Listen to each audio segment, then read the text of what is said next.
और ब्रेक के बाद आप सभी का एक बार फिर से स्वागत है और चलिए खबरों में आगे बढ़ेंगे, लेकिन उसके पहले रुक कर लेते हैं इस वक्त की एक और बड़ी खबर की ओर। देहरादून से ही जुड़ी हुई ये बड़ी खबर सामने आ रही है। दरअसल राष्ट्रीय खेलों पर निर्वाचन आयोग का शिकंजा कसा है। राज्य निर्वाचन आयोग के स्तर से सशर्त अनुमति दी गई है। प्रचार करने वाली मशाल यात्रा भी प्रभावित हुई। राष्ट्रीय खेल के आयोजन की निविदाएं प्रभावित हुई हैं। विभागों के टेंडर और भर्ती प्रक्रिया पर शिकंजा कसा। राष्ट्रीय खेलों के शुरू होने में महज 27 दिन शेष रह गए हैं। तो राष्ट्रीय खेलों पर निर्वाचन आयोग ने शिकंजा कसा। राज्य निर्वाचन आयोग के स्तर से सशर्त अनुमति दी गई है। दर प्रचार करने वाली मशाल यात्रा भी प्रभावित हुई।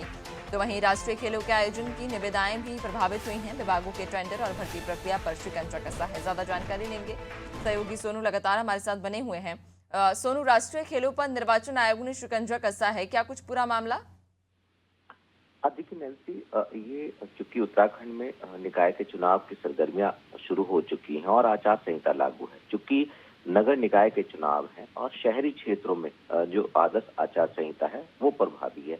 एक तरफ जहां उत्तराखंड में 28 जनवरी से राष्ट्रीय खेलों का आयोजन शुरू होने जा रहा है, तो वहीं दूसरी तरफ चुनाव प्रक्रिया भी गतिमान है। तो ऐसे में निर्वाचन आयोग जो भी जिस भी अनुमति की का प्रार्थना पत्र जो है वो राज्य निर्वाचन आयोग को के कार्यालय में आया है, उसका अध्ययन कर रहा है और अध्ययन करने के बाद जो है सशर्त उसको अनुमति दी जा रही है। क्योंकि राज्य निर्वाचन आयोग के स्तर से नैन्सी ये भी सुनिश्चित किया जा रहा है कि राष्ट्रीय खेलों के प्रचार के माध्यम से शहरी क्षेत्रों में जो सियासी खेल है वो ना हो।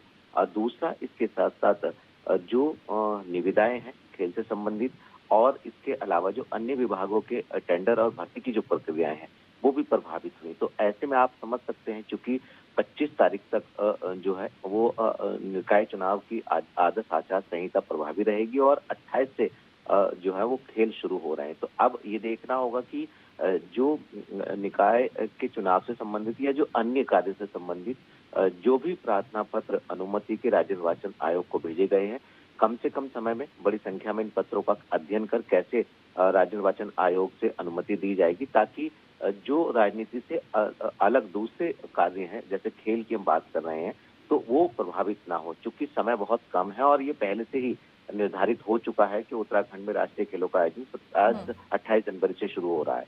तो अब देखना होगा कि किस तरह से इसका संतुलन जो है वो बनता हुआ आने वाले समय में दिखाई देगा।